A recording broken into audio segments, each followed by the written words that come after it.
All right, for the second half of this video, which is the second half of homework class, let's take a look at this. We have, whatchamacallit, YZ being extended over.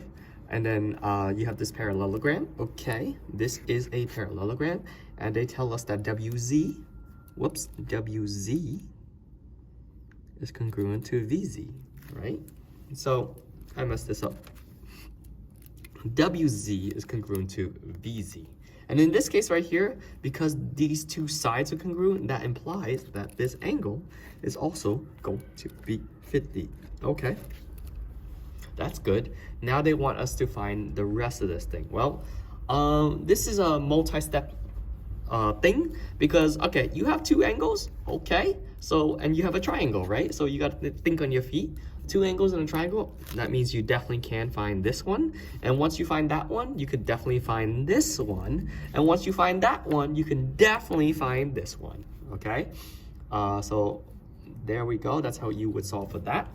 So that would be question, oh, I forgot the question, but I'll let you guys know. And then this one, next question right here. How in the world do we do it? Well, take a look. You have these diagonals. How do you know something's definitely a rectangle? If their diagonals are totally congruent. And so if we know that they're congruent, that means whatever's on one diagonal happens on the other diagonal, right? Just because they tell us that AE is x plus 2 and that BD is 4x minus 16 doesn't mean that you can't take this and put it right here, x plus 2. Right? And then because we can put it right there and everything is really fluid, then you could really figure out what the setup is.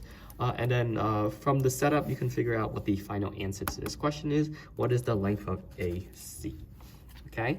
And then for this last multiple choice, well, it's pretty straightforward. Parallelogram is always a rectangle if, think carefully here.